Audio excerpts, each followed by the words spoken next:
All right, welcome back to the Hertha Save, episode 24 today. In the last episode, I updated you on season 8 so far.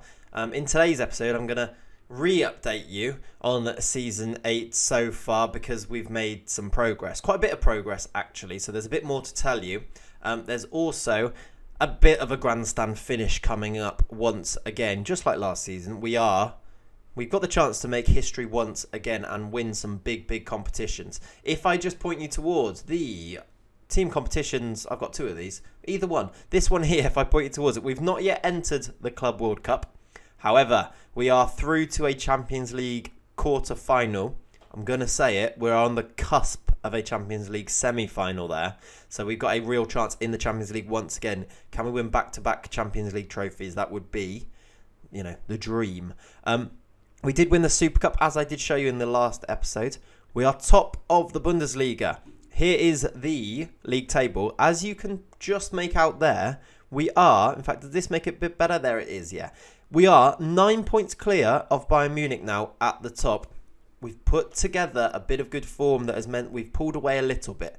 Bayern have been going every single leg of the way so far, keeping pace with us. They've just started to fall away. In fact, they've hit a little bit of poor form, if I'm honest. Here's their early season form. You can see they were right up there with us. In fact, they were in front of us for quite a long time.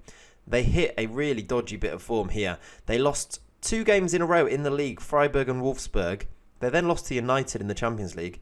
Then we've beaten them very recently to give us that 9-point lead over them. Whereas we've actually held our form and been in really good form, as I will show you after. But yeah, we now have a 9-point lead. There's only 5 games to go. So we should be comfortably about to win our 5th consecutive Bundesliga title. I really hope so anyway. It would be quite a collapse if we don't from here. But I think we will, to be honest. We've also made our way through to a German Cup semi-final. The treble is on for this season. If you want to count the Super Cups, the quintuple is on for this season. It's very possible. Actually, yeah, quintuple. Maybe more, actually, if you count the Club World Cup. Lots of trophies are still there to be won. But yeah, like I said, we're into a semi-final. We've got Bayer Leverkusen coming up fairly soon in that semi-final. I think we're away from home, so it will be tricky, but... They're 7th in the league. We should be able to get a result and make our way through to the final. We did fall at this stage last season, though, didn't we, in the semi-final stage. Other than that, if I just point you really quickly towards England results, we've topped our group in the Nations League and qualified for a semi-final versus Italy. That'll be in the summer.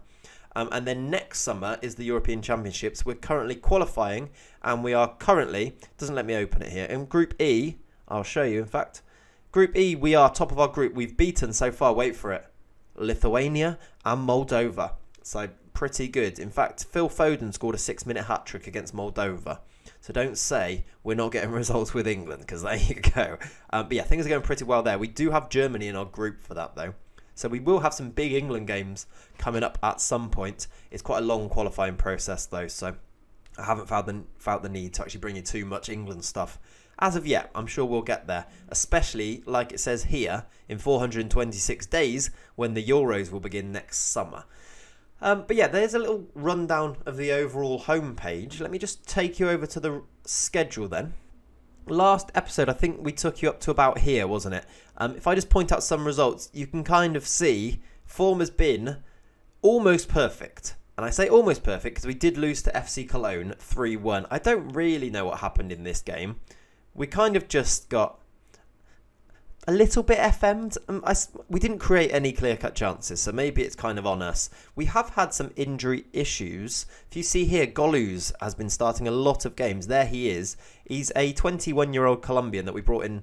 Was it in the summer? I think it might have been. Maybe the season before. Maybe a couple seasons ago. We brought him in for $2 million. He's been playing quite a lot of football, mainly because Rodrigo has had some pretty big injuries this year. We have lost Rodrigo to injuries. We lost Dembele to injuries. Arnie Meyer had a spell out. Piljavski's had a spell out. We lost Igor Kilman even for a little bit as well. So it's not that we haven't been struggling with injuries. We've just been grinding out results anyway. Some really good results. We beat Darmstadt 6-0. That was a friendly. We beat Mainz 6-1 though. That was in the league. We beat, going back a little bit, Dortmund 2-0 in the league. Very comfortable, that one. We went through to a semi-final of the Cup here with a 3-1 win against Leipzig with a much-changed team. We drew Sociedad in the first knockout round of the Champions League, which, I mean, you can probably appreciate. I was quite happy with it as a draw. It wasn't too challenging. In fact, they gave us quite a good game in the end. We only managed to win 3-1, but I suppose it was still pretty comfortable. We won 2-1 in Spain and then a 1-0 win back in Germany. Went through 3-1 there. That was after we bounced back from that loss, actually. And then more recently, we have just beaten, as I showed you by looking at Bayern's form before, we've beaten Bayern Munich to take us those 9 points clear. We beat them 1-0. Mbappe scored in the first minute. If I just show you Mbappe's goal contributions this season, you know how he'd started pretty well. He's now got 42 all comps. Esposito made the... what am I trying to say here? Made the record? Set the record as 49 goals all comps last year, and that was the record. He's on 42 with about 9 or 10 games to go. If we should qualify for more competitions, he should definitely be hitting the 50 mark this year, which is brilliant, especially when you consider that actually, if I go to, where can I find a game where Kilman scored? Did he score in this one? I want to show you Igor Kilman's goal record. When you consider he's getting 50 goals, Igor Kilman has actually got himself 26 as well. So both strikers are chipping in with lots and lots of goals this year. It's lovely stuff. You love to see it. We actually won 3 games in a row, 1-0 here. That was nice.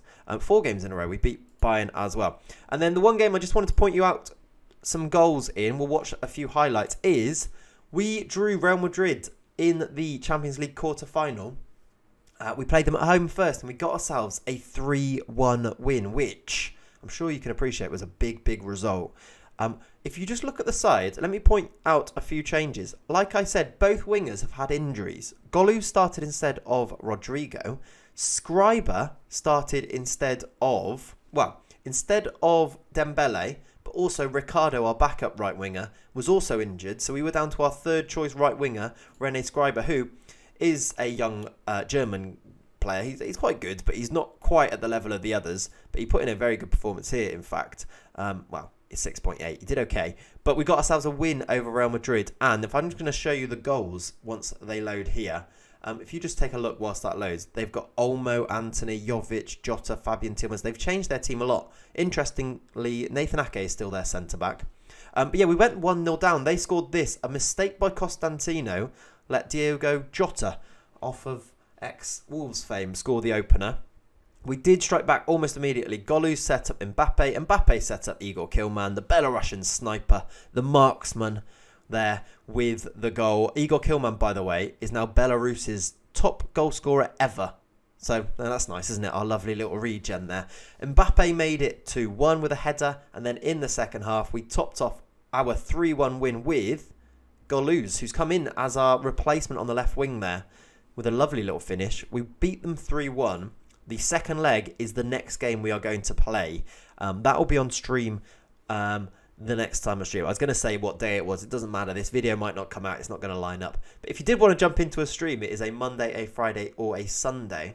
Potentially, with the current climate and the way that the world is right now, there may be more streams. We'll have to see. Balancing working from home and streaming and those things. But there may be extra, but I will keep to those Monday, Friday, Sunday at the very least anyway.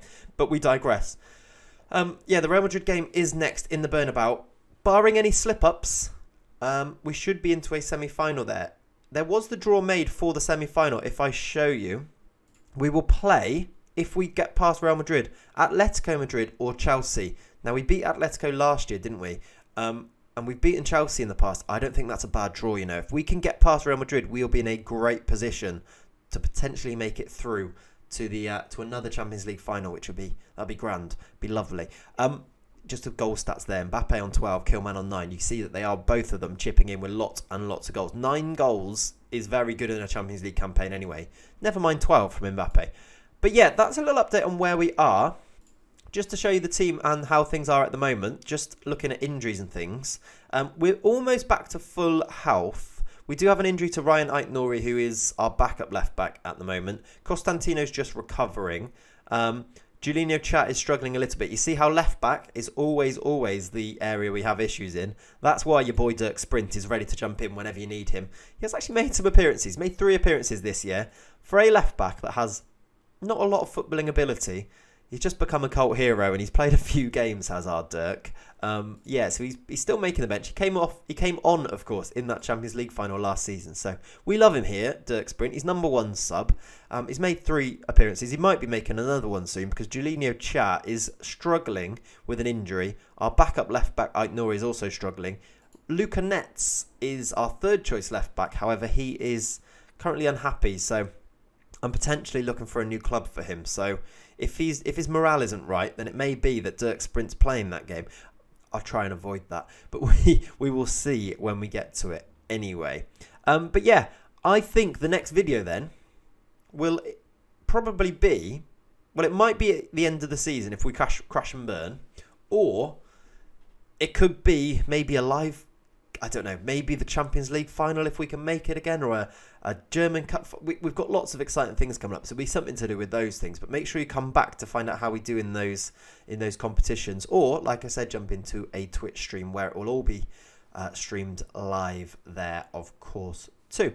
But yeah, I think I'm going to leave it there for today. If you have any questions or you want to see anything about this save or anything like that, or you say, show us more England or whatever it is, please leave a comment. But yeah, before you go, please make sure you subscribe to the channel.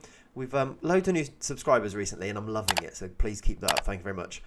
Like the video, subscribe as I said, turn the bell on so that you get notified so that you know when new videos come out. I've got a couple of other things going on. We're doing daily challenges, or I have been recently, where I'm finding a save at a certain point, 3 or 4 games to go. Can you save this team from relegation, or can you win the league from this point? Just a bit of fun as people are working from home and people are spending lots of time indoors at the moment. Just extra challenges and things to do, which is a bit of fun. If you want to get involved in that, those are in that playlist. There'll be a link above right now as well. But yeah, I'm going to leave it there for today. Thank you very much for watching. I'll be back soon. Peace.